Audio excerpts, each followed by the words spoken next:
इसी बीच आपको बता दें, लोकसभा चुनाव में सपा बसपा रालोद ने अपने प्रत्याशियों की जीत और भाजपा की केंद्र से बेदखली सुनिश्चित करने के उद्देश्य से मतदाताओं के बीच संयुक्त रूप से रैलियां करने का निर्णय लिया।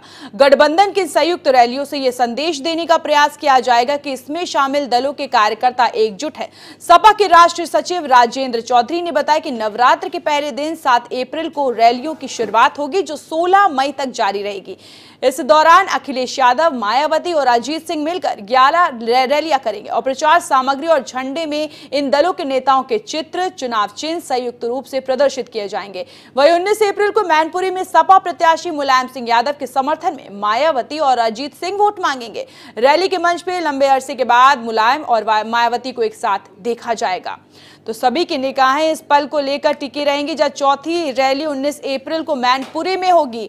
मैनपुरी संसदीय क्षेत्र आपको बता दें मुलायम सिंह यादव का, जहां पर चुनाव का प्रचार प्रसार करते हुए मायावती और अजीत सिंह नजर आएंगे। तो 20 अप्रैल को 5वीं रैली होगी रामपुर में।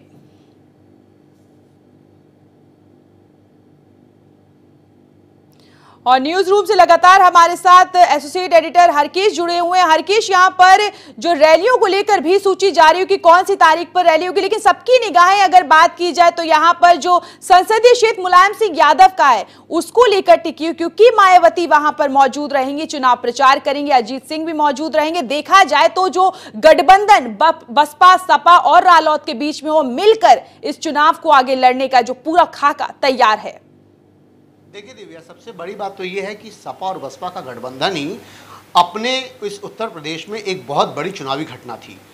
ये गठबंधन हुआ और इस गठबंधन के तहत ये दोनों मायावती और अखिलेश दोनों आपस में मिलकर काम कर रहे हैं। दोनों लोग आमने सामने एक साथ बैठते हैं, टी शर्ट छपती है, झंडे पर दोनों का बैनर एक साथ चिपकाया जाता है कि एक तरफ मायावती एक तरफ अखिलेश लिखे हुए हैं। और इन सारी चीज़ों के मद्देनज़र अगर देखा जाए तो अखिलेश कहीं ना कहीं बहुत ज़्यादा करीब नज़र आ रहे हैं इस समय मायावती के, और मायावती से काफ़ी उनकी बातचीत होती है, गुफ्तगू होती है। तमाम ऐसी चीज़ें आईं जिस पर यह लगा कि व्यवधान हो सकता है, सपा बसपा गठबंधन के भीतर कोई ना कोई फूट पड़ सकती है। उसमें चाहे वो शिवपाल के स्टेप रहे हों, चाहे वो कांग्रेस में प्रियंका गांधी के आने के बाद से जिस तरीके से अखिलेश ने कांग्रेस के लिए भी कुछ ना कुछ कहा कि वो सपोर्ट में रहेंगे, इन सब बातों से भी मायावती पर बहुत फर्क नहीं पड़ा। बीच बीच में ऐसी बात आई कि कांग्रेस के लिए एकदम खिलाफ करती हुई आई मायावती कि हम उनके साथ बिल्कुल भी गठबंधन में नहीं आएंगे। बावजूद इसके कोई दरार पैदा नहीं हुई।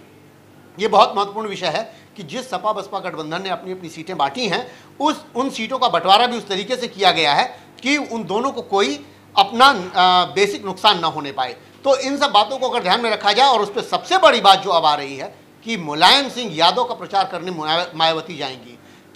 कोई नहीं भूलेगा और खुद मायावती भी नहीं भूलेंगी जो गेस्ट हाउस कांड था, लेकिन बावजूद इसके चीज़ों को संभाल लिया गया है और कितना अच्छे से उसको निपटाया जा रहा है, ये बहुत महत्वपूर्ण विषय है। अपने चुनावी संबंधों को निर्वहन करने के लिए किसी भी ऊपर से उमा भारती का स्टेटमेंट आया था कि मायावती को जब भी खतरा नजर आए वो ये मेरा नंबर लें और मुझसे बात करें।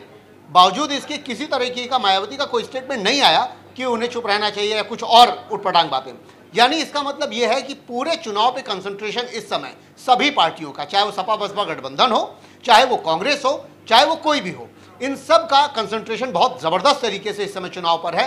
और जिस तरीके से लिस्ट निकलती जा रही है, चुनाव प्रचार आगे बढ़ता जा रहा है। रैलियों की संख्या आप अनुमान लगाइए, कोई 100 रैली कर रहा है, कोई 150, कोई 200। प्रधानमंत्री मोदी की 200 रैलियों की बातें आ रही हैं।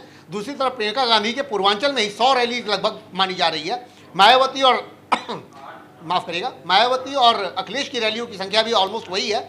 तो कहने का मतलब यह है कि इस समय चुनाव अपनी सरगर्मी बढ़ा रहा है। बिल्कुल हरकेश, सबका फोकस इस वक्त 2019 लोकसभा चुनाव को लेकर। बहुत बहुत शुक्रिया करेंगे आपका।